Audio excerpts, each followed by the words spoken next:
We are checking in with the Quincy City Council President Ann Mahoney to get an update on what was a Finance Committee meeting last night. Ann, how are you today?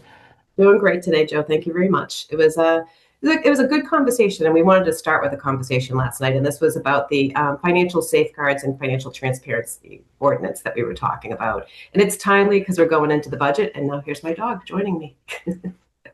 So it's okay. So he's very curious. As soon as I start talking, he wants to be part of the show. So we had that last night, and because Counselor Yuen basically had put an ordinance in saying she doesn't want things to pass in the first night. We decided that we wouldn't force the issue to pass it in the first night. And then afterwards, she, of course, said, I would have been okay with that. And I said, I think it's good because people could hear what the options were, see if they like the way the language is written. And I asked them if they wanted to get back in touch with me, and we'll move forward from there. But really, the goal of this was that we all ran for office, each one of us. Each one of us has an individual need to respond to the constituents that we represent. And the debt is definitely something people are concerned with. And we can talk about the debt and for a million days over, but we have a debt. Whether you want to say we have debt because of the pension obligation bond, which does add to the debt, or it's because of projects, or however you want to look at it. But when you're using one-time revenues to lower the taxes, you are going to get into trouble in the long run. So those are the financial safeguards that I think we have to put in place. And other things such as when you're using money like grants and paying people salaries, we on the council should know that. It shouldn't be something that we have to dig around and ask for. So there's just certain things that puts this into perspective. It doesn't tie the administration's hands, but it gives a little bit more perspective to what the budget is. And that was what the goal is. So I was really, looking back at the last couple of years, and I think last year they lowered the taxes with one-time money, $35 million. And I think it was in 20, I might not have the right years. The year before it was like $8 million. The year before that, it would have been 2 years ago. When I was in the council, it was $19 million. I just looked at the years I was in the council. That's a lot of one-time reserves. And to rebuild them, it takes a long time to rebuild those reserves. And more importantly, when the S&P looks at us, they will lower our bond rating. So I was a little confused last night because Director De La Barber said that the consultants tell us that we shouldn't have too much money. 10% of reserves is just too much money for the city of Quincy. They would look at us and frown because we have so much work to do. They would never look at you and frown if you had 10% in reserves. That's like saying you shouldn't have any money in savings, right? And in the other side of it, what they're looking at is they're disappointed that we don't have the reserves, that we're using one-time monies, we're lowering our taxes, and we're not planning for the future. And that's what this is about. This is about putting those guardrails in and really starting to think about the next 5 or 10 years down the road, what our financials look like, not just the money that we could be getting in from the state, federal, or wherever else from our taxes, but also what's going out with the money that we've borrowed. So what is the current state of the city's reserves, Ann? So currently they have a stabilization account they had $2.3 million in that account up until just recently. And because they basically said they were going out to have the pension, the PERIC piece, they were going to go out and have an actuaries look at it and basically prove that those numbers were incorrect. But instead what they did is they changed the discount rate at the pension fund, which just loosened up the requirements of how much money had to go into the pension this year and opened up, it's like refinancing something, and it loosened up everything. I think it was able to put about $7 million. We haven't got that full report back, but it put $7 million back into the reserve account. So now we have about $9.8 million in a reserve account, and we only had $2.4 million in free cash last year, which is extremely low for a city our size. So $2.4 million, we only have $55,000 left in free cash. And those are our reserves. We used all the pension reserves for lowering the taxes. We used sales of proceeds of bonds to lower the taxes. Now, in the 20 years I've been in municipality work, I've never seen that done, ever. And I asked that question last night, and the chief financial officer didn't have an answer for me. And the auditor came back and said it's never been done as far as she knows. We've never used the proceeds of bonds to lower the taxes. That's a very scary thing to do when you think about it, because if you're refinancing something and you have a lot of debt, you might want to pay off your debt first. But they were trying to lower the taxes. And I understand that, and it is a one-time thing, but we have a lot of debt too. So we have to be careful about how we're handling those things and really understand what the long-term effects are going to be. So how would this ordinance address that issue? So it would put some parameters around things and goals. We do have some financial goals that they have in the city, but really, like looking at free cash, a good plan for free cash would be 40% would go into maybe a capitalization. 40% of your free cash would go into potentially stabilization, and maybe 20% could go into a one-time use rather than 100% of your free cash going into a one-time use. It would put parameters around your stabilization accounts and what you're trying to do. And then it would also give you you need to start forecasting as to how we're spending so that we can actually plan these things out.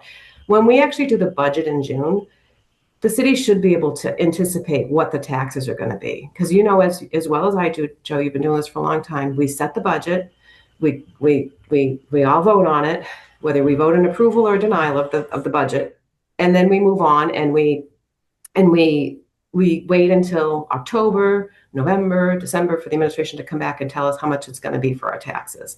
There's no reason why we have to wait that long. They know what the taxes, they know what the outlook's going to look like.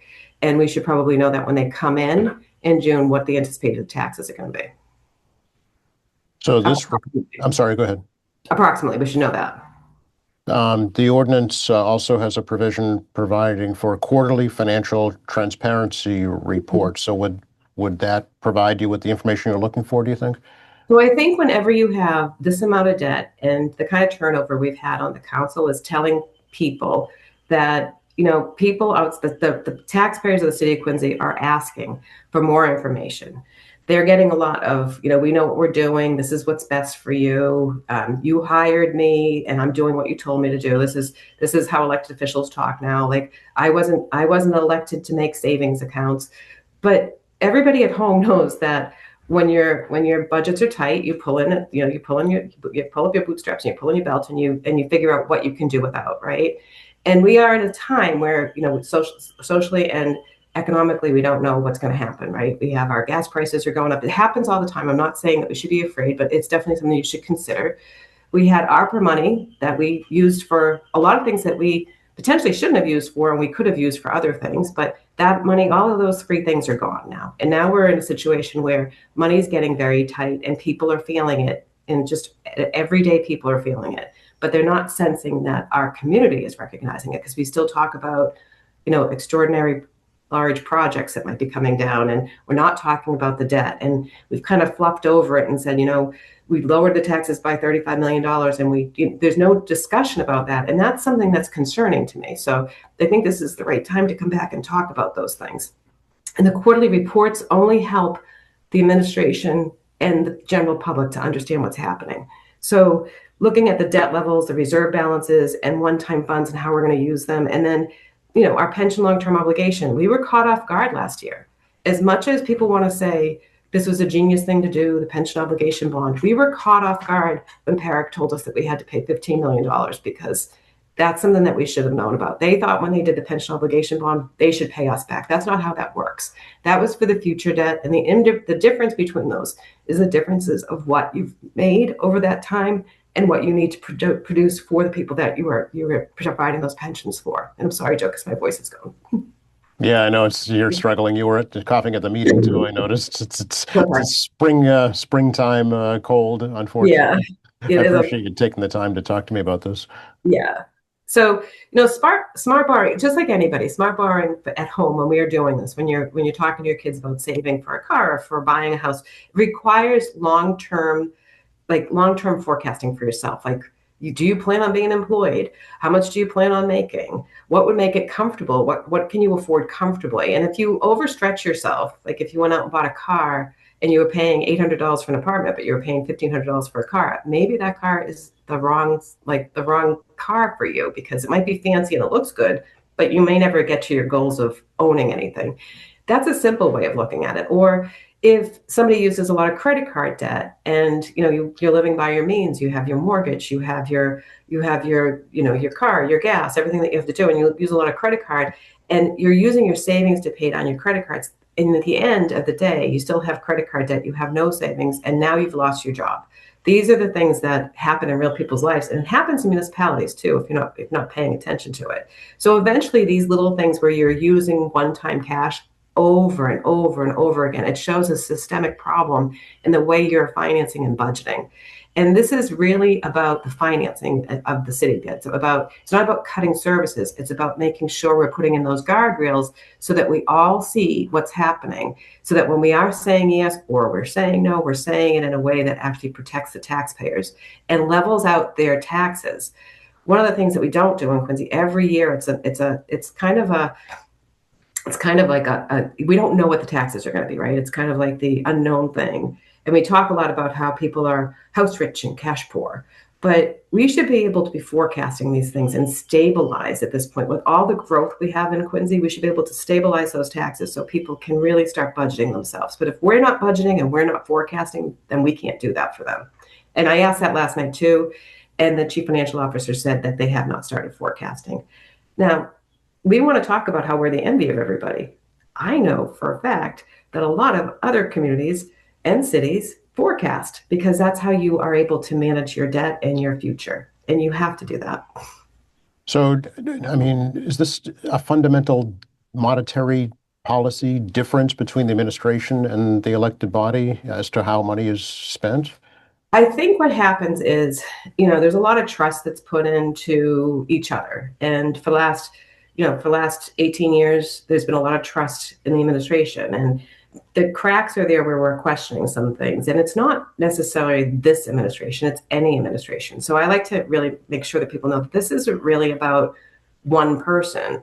It's about anybody who's in the seat, that we have to balance these things and realize, we like to talk about how the mayor is the chief financial officer. Well, in a business, if you were spending more than you were bringing in or savings or creating, or your S&P number went down, that would be a reason probably for you not to have your job anymore. But as we know, we get elected into these jobs in Quincy, but we do have to put some safeguards in so that we're protecting not only what we're doing today, but what's going to happen in the future. Because if we continue down this path, it may look like we're doing really great, but in a couple of years down the road, it's going to catch up with us and it's going to be a mess. And if you're not being, and that anybody would know that. If I told you, you've heard all the things of somebody that somebody wins $1 million and they're broke the next day because they didn't plan on what they were going to use it for. They just spent all their money and they were broke the next day.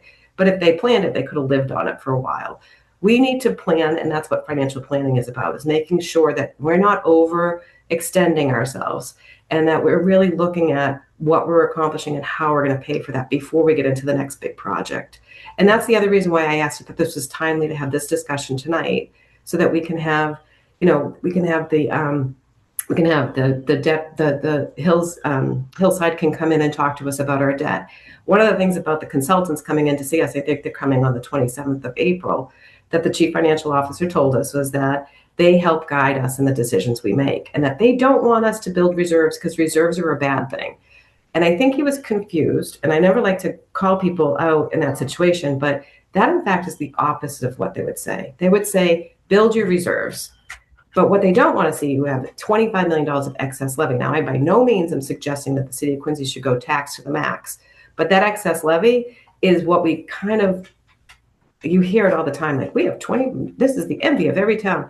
All that really means is that if the city of Quincy gets into a really bad trouble, they can come back without asking your permission and tax you. Think about it. It's $25 per million, 25 million of excise levy of what you could go back and tax people. That's all it's saying.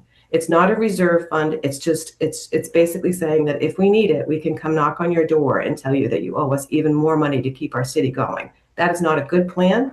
And if that's the way we're looking at it, saying that we're doing good because we have it, it's just a very dangerous thing to say, because you wouldn't want to turn around. If you're lowering the people's taxes every year by $35 million to make it feel better, then turning around and saying, now I need the $25 million and you have to help me out.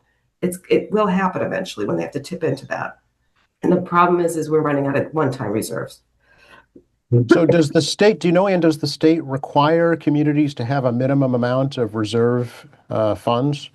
They recommend it. I mean, the state doesn't really. So just even when we paid off the debt last year, when we lowered the taxes by the $35 million, I know this DLS will look at it and they won't agree with what you're doing. But so long as you're paying your bills, they don't care how you get there. That's up to the management of the city, the management of the towns. It's the approval of the elected officials. It's the people you put into office.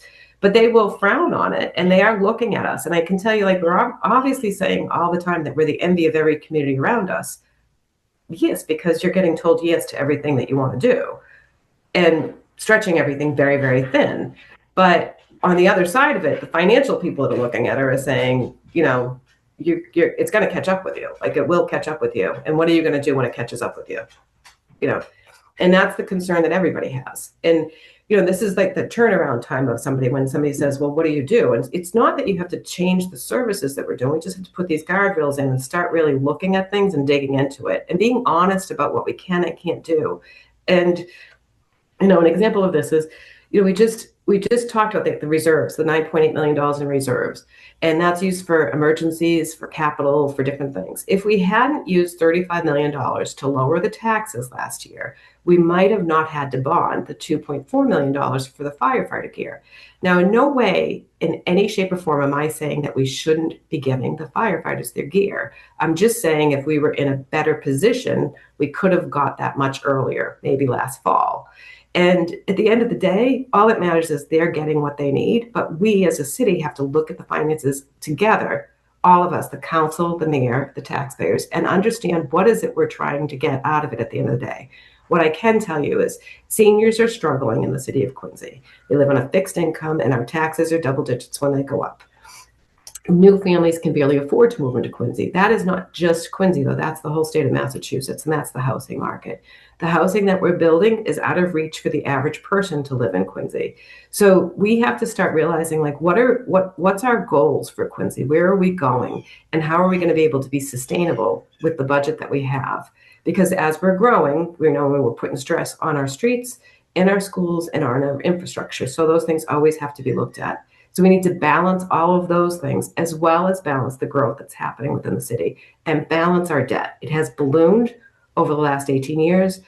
And I'm not knocking any of the projects that we have. I'm just saying that these are the guardrails that you would normally talk. If we were talking about retirement, nobody in the city of Quincy, if we had this portfolio, could retire with $1.6 billion worth of debt. So how was the ordinance left at the committee last night, Ann? So I think it was received very well by everybody. But again, we put it in January, and it's April now that we're talking about it. And I do think it takes, if you take some time to step back and take a look at it, I think most of the things that we're asking for, they're not meant to be like a gotcha kind of thing. This is more of an example that it provides the opportunity for us to have like a sight into what's happening when we ask those questions, when we have the auto to look at those things, and it stabilizes our funds to offset the levy. So we have to stabilize what we're doing so that we're not relying on those one-time funds. And I think, those safeguards, when they're built in, it will actually increase our S&P and our interest rates will go down. So it's really just taking that step back and taking a look at it. It's not about the budget itself. It's really about the way we're approaching everything. Okay, so it was left in committee? It was left in committee. It was my recommendation to leave it in committee. I did ask if anybody had any changes or any questions, they could reach out to me directly, and then we'll get those changes made. Nobody asked for any amendments to anything last night, but there was no motion made either. So the plan is that this will be coming out of committee probably at the next finance meeting, or could potentially even come out of committee if the finance chair wanted to at the next council meeting, if there's no changes. Okay, is it just in finance, or is it in ordinance also? I can't remember, Joe. I don't have my, but I know it was in finance, and this is timely. I put this in obviously at the beginning of the year with the idea that we're going into budget season. We should be talking about these finance pieces before we go into budget. And again, it's not about cutting the budget of the services. It's about really understanding how our budget is created. And our budget isn't just created by the monies that come in from the state, federal government, or your taxes. It's also balanced by the borrowing that we've had as well. And it's like all of our homes, it's the same thing. Like, can we afford to go on that fancy vacation this year, or should we maybe not go on that one because we want to go on the big one next year? I mean, it's all this. We all live the same way. It's just our priorities have to be set, and savings are a big part of your priorities. So when somebody says that that's not their job to create savings or create opportunities for us to feel stable, then it's a little misdirected, I think. Okay. I do criticize that because anybody in finance would tell you that's not. You should always be trying to build that stabilization back up. All right. Anything else? Not today, Joe. I think my voice is leaving me. But and my dog left me. Everybody left me. So I'm gonna, I think I wish everybody. It's just a beautiful day. So I hope everybody can get out and enjoy it. I don't think I will be, but it's a beautiful day. So thank you very much, Joe, as always, and I'll talk to you soon.